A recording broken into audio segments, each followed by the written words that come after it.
அடியோர் எம்மை என்றும் ஆதரித்தாயே. அம்மா மரியே ஆரோக்கியத்தாயே, அடியோர் எம்மை என்றும் ஆதரித்தாயே. அம்மா மரியே.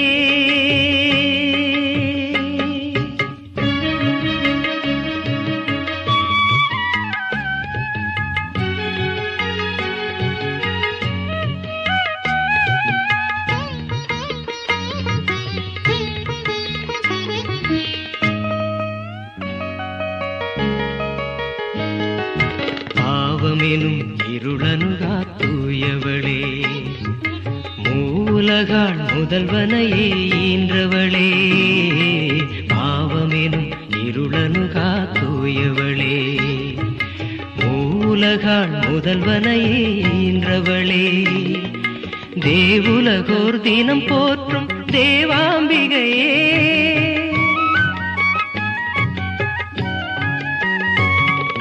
தேவுலகோர் தினம் போற்றும் தேவாம்பிகையே. பூவுலகோர் எமை தேற்றும் நம்பிக்கையே. ஆறுதலே அம்மா அடைக்கலமே. அம்மா மரியே ஆரோக்கியத்தாயே, அடியோர் எம்மை என்றும் ஆதரித்தாயே. அம்மா மரியே.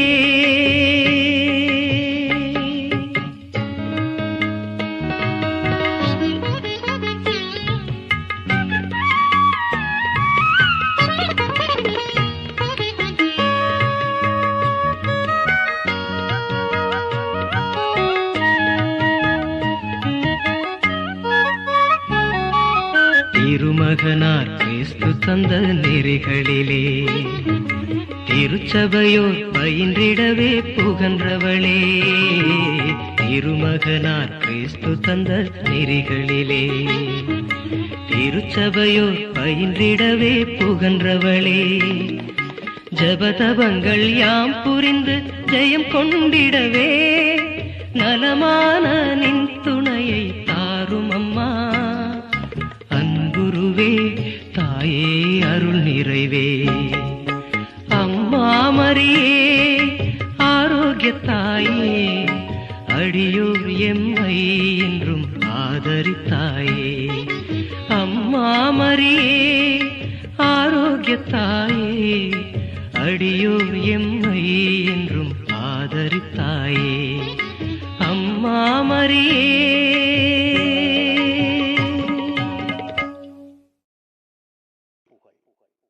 மே மாதம் 26ஆம் தேதி ஞாயிற்றுக்கிழமை. மூவொரு கடவுள் பெருவிழா. முதல் வாசகம் இணைச்சட்ட நூலிலிருந்து வாசகம்.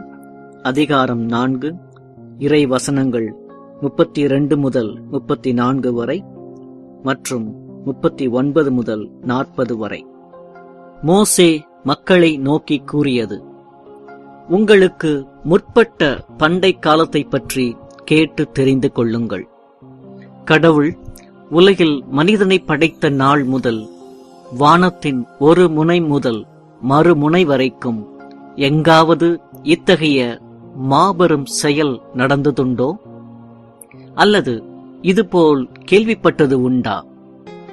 நெருப்பின் நடுவிலிருந்து பேசிய கடவுளின் குரலொலியை கேட்டும் நீங்கள் உயிர் வாழ்ந்தது போல் வேறு எந்த மக்கள் இனமாவது வாழ்ந்ததுண்டா?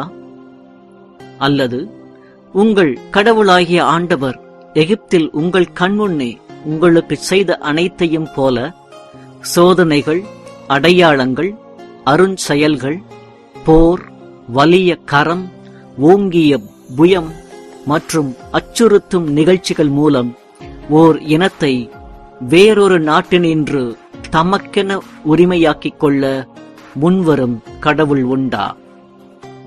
மேலே விண்ணிலும் கீழே மண்ணிலும் ஆண்டவரே கடவுள், அவரை தவிர வேறு எவரும் இலர் என இன்று அறிந்து உங்கள் உள்ளத்தில் இருத்துங்கள். நான் இன்று உங்களுக்கு கட்டளையிடும் அவரது நியமங்களையும் கட்டளைகளையும் பின்பற்றுங்கள். அப்பொழுது உங்களுக்கும் உங்களுக்கு பின்வரும் உங்கள் பிள்ளைகளுக்கும் எல்லாம் நலமாகும். மேலும் உங்கள் கடவுளாகிய ஆண்டவர் உங்களுக்கு எக்காலத்திற்கும் கொடுக்கும் மண்ணில் நீங்கள் நெடுநாள் வாழ்வீர்கள். ஆண்டவர் வழங்கும் அருள்வாக்கு. இறைவா, உமக்கு நன்றி.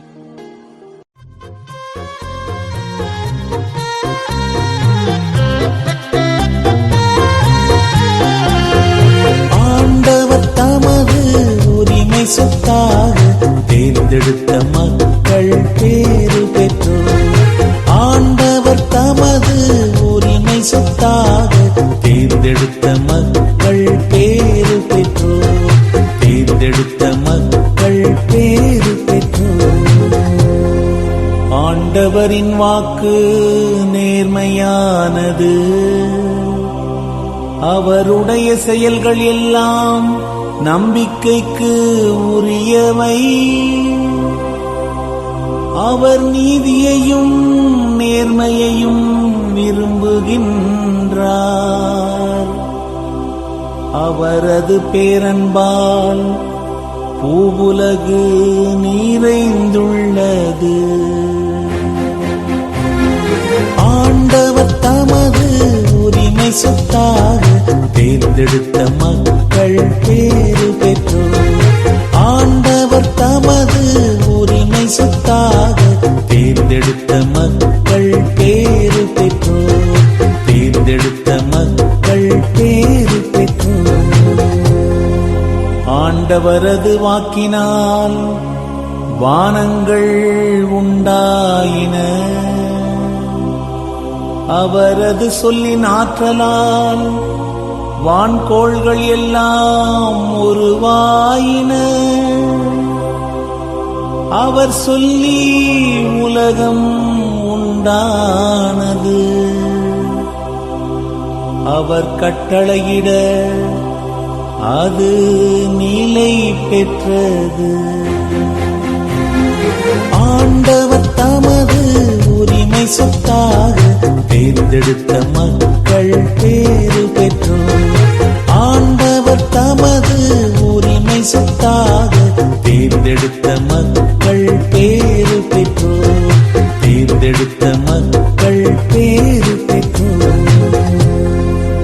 தமக்கு அஞ்சி நடப்போரையும் தம் பேரன்புக்காக காத்திருப்போரையும் ஆண்டவர் கண்ணோக்குகின்றார். அவர்கள் உயிரை சாவினின்று காக்கின்றார். அவர்களை பஞ்சத்திலும் வாழ்விக்கின்றார்.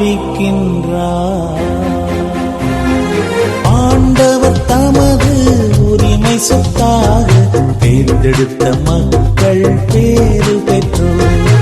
ஆண்டவர் தமது உரிமை சொத்தாக தேர்ந்தெடுத்த மக்கள் பேறு பெற்றோர். தேர்ந்தெடுத்த மக்கள் பேறு பெற்றோர்.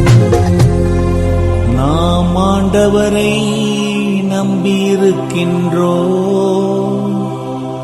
அவரே நமக்கு துணையும் கேடயமும் ஆவார். உம்மையே நாங்கள் நம்பியிருப்பதால் உமது பேரன்பு எங்கள் மீது இருப்பதாக. ஆண்டவர் தமது உரிமை சொத்தாக தேர்ந்தெடுத்த மக்கள் பேறு பெற்றோர். ஆண்டவர் தமது உரிமை சொத்தாக தேர்ந்தெடுத்த மக்கள் பேறு பெற்றோர். தேர்ந்தெடுத்த மக்கள் பேறு பெற்றோர். இரண்டாம் வாசகம்.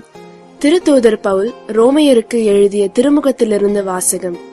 அதிகாரம் 8, வசனங்கள் 14 முதல் 17 வரை. சகோதரர் சகோதரிகளே, கடவுளின் ஆவியால் இயக்கப்படுகிறவர்களே கடவுளின் மக்கள். மீண்டும் அச்சத்திற்கு உள்ளாக்கும் மனப்பான்மையை நீங்கள் பெற்றுக்கொள்ளவில்லை. மாறாக கடவுளின் பிள்ளைகளுக்குரிய மனப்பான்மையை பெற்றுக்கொண்டீர்கள்.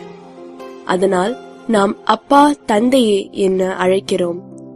நாம் இவ்வாறு அழைக்கும் போது நம் உள்ளத்தோடு சேர்ந்து தூய ஆவியாரும் நாம் கடவுளின் பிள்ளைகள் என்பதற்கு சான்று பகர்கிறார். நாம் பிள்ளைகளாயின் உரிமை பேறு உரியவர்களாயிருக்கிறோம். ஆம், நாம் கடவுளிடமிருந்து உரிமை பேறு பெறுபவர்கள், கிறிஸ்துவின் பங்காளிகள். அவருடைய துன்பங்களில் நாம் பங்கு பெற வேண்டும்.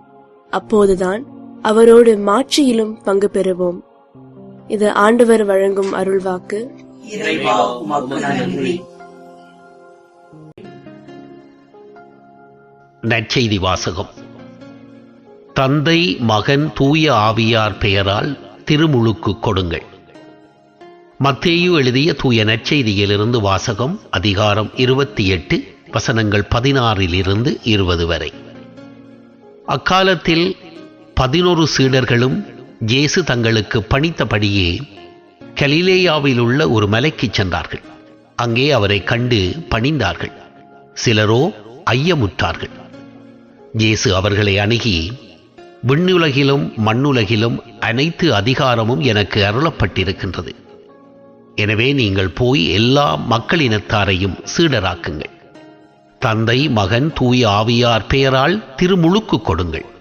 நான் உங்களுக்கு கட்டளையிட்ட யாவையும் அவர்களும் கடைப்பிடிக்கும்படி கற்பியுங்கள். இதோ, உலக முடிவு வரை எந்நாளும் நான் உங்களுடன் இருக்கின்றேன் என்று கூறினார். இது கிறிஸ்துவின் நற்செய்தி. கிறிஸ்துவே உமக்கு புகழ். பிரியமானவர்களே, கடவுள் ஒருவராகவும் அதே வேளையில் 3 ஆள்களாகவும் இருக்கின்றார் என்ற மறையுண்மையை நாம் இன்று கொண்டாடுகின்றோம். இது கடவுள் தன்னை பற்றி இந்த மனித குலத்திற்கு வெளிப்படுத்திய மறையுண்மை. விவிலியத்தின் முதல் 3 வசனங்களே மூவொரு கடவுளின் மறையுண்மையை நமக்கு சுட்டிக்காட்டக்கூடியனவாக இருக்கின்றன. தொடக்க நூலின் முதல் பிரிவின் முதல் வசனம் தந்தையாகிய கடவுளின் பிரசன்னத்தை சுட்டிக்காட்டுகிறது. 2வது வசனம் ஆவியானவராகிய கடவுளது பிரசன்னத்தை சுட்டிக்காட்டுகிறது. நீர்த்திரளின் மீது கடவுளின் ஆவி அசைந்தாடிக் கொண்டிருந்தது என்று அங்கு வாசிக்கின்றோம். 3ஆம் வசனம் வார்த்தையாம் இறைவனாகிய மகனின் பிரசன்னத்தை சுட்டி நிற்கின்றது. அதாவது கடவுள் ஒளி தோன்றுக என்ற வார்த்தையை பயன்படுத்த ஆரம்பித்த போதே மகனின் பிரசன்னம் அங்கு வந்துவிடுகிறது. இவ்வுண்மையையே யோவான் நற்செய்தியாளர் தொடக்கத்தில் வாக்கு இருந்தது, அவ்வாக்கு கடவுளோடு இருந்தது, அவ்வாக்கு கடவுளாயும் இருந்தது என்று எழுதுகின்றார். யோவான் 1:1. வழக்கமாக மனிதர்களாகிய நாம் ஒன்றை புரிந்து கொள்ள நமது மூளையையும் நமது மனதையும் பயன்படுத்துகின்றோம் என்பது நாம் அறிந்தது.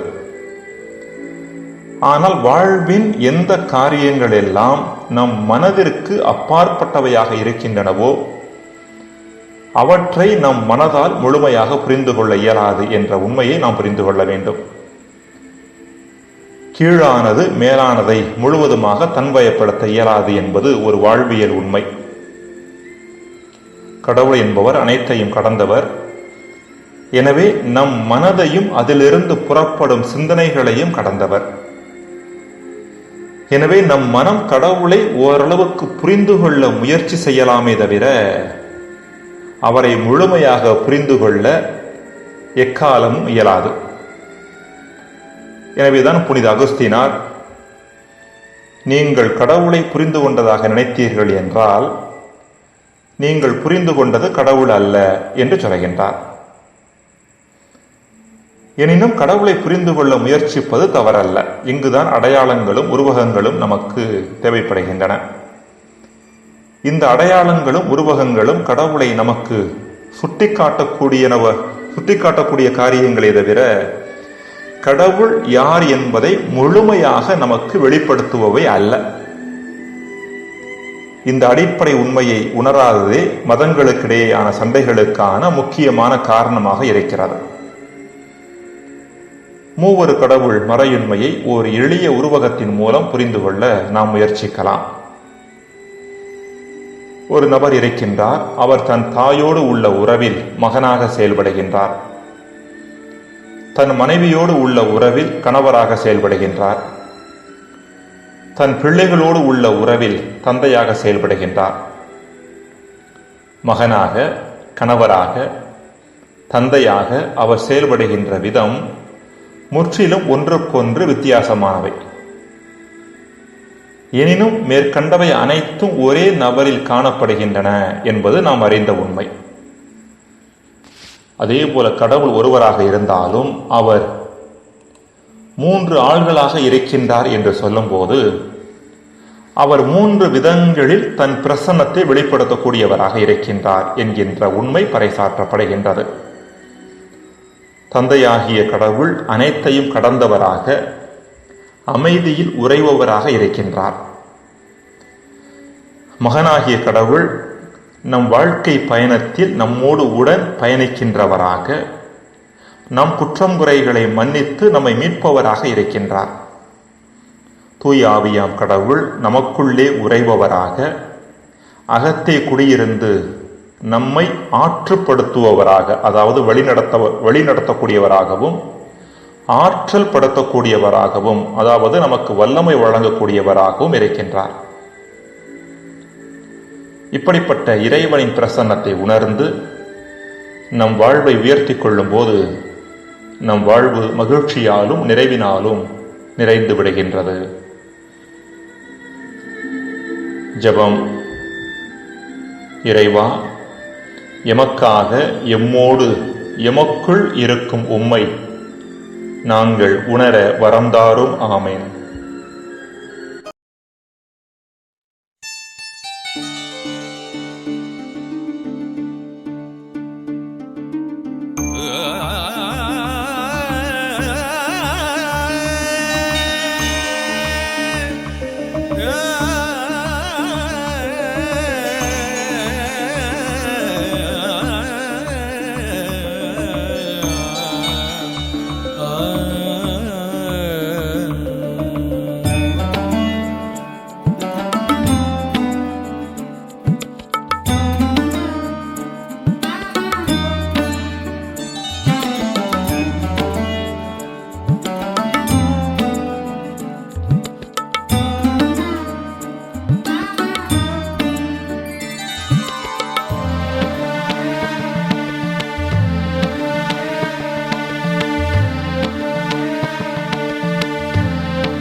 அருளே திருவே உமதடி போற்றி, நிலையே நிறைவே நின்னடி போற்றி.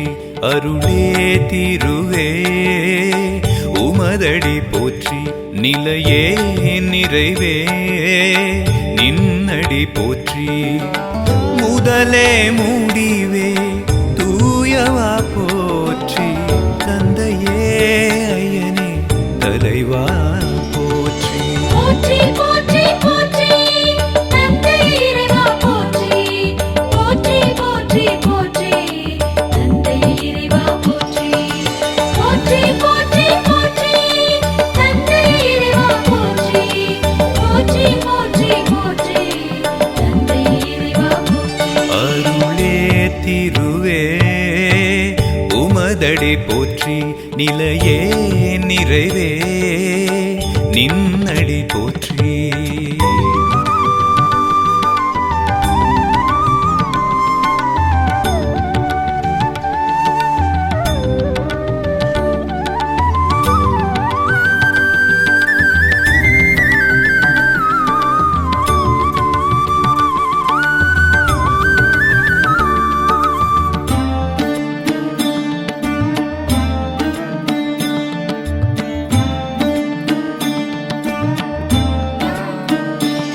வார்த்தையின் வடிவே இறை சுதனே போற்றி, மாமரி மகனே ஐயா நின்னடி போற்றி.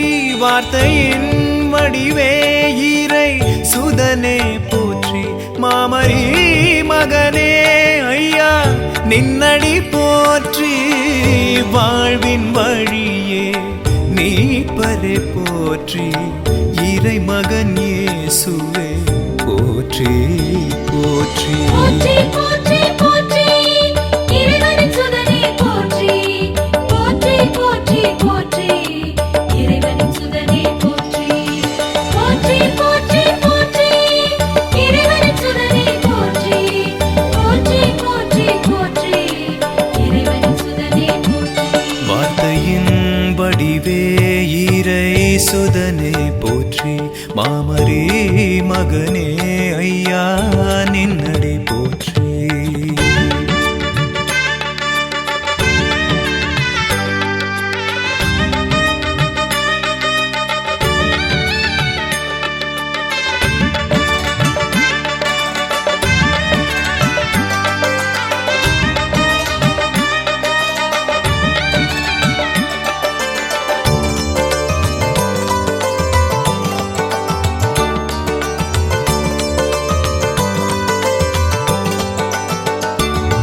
ஆவியே அனலே ஐயா உமதடி போற்றி அரும் கொடைகளின் வள்ளலே நின்னடி போற்றி ஆவியே அனலே ஐயா உமதடி போற்றி அரும் கொடைகளின் வள்ளலே நின்னடி போற்றி சிந்தையில் நெஞ்சினில் அகலே போற்றி உருவமே இல்லாத அருவமே போற்றி போற்றி போற்றி போற்றி தூய நல்லாவே போற்றி போற்றி போற்றி போற்றி தூய நல்லாவே போற்றி போற்றி போற்றி போற்றி தூய நல்லாவே போற்றி போற்றி போற்றி போற்றி தூய நல்லாவே போற்றி ஆவியே அனலே ஐயா உமதடி போற்றி அருங்கொடைகளின் வள்ளலே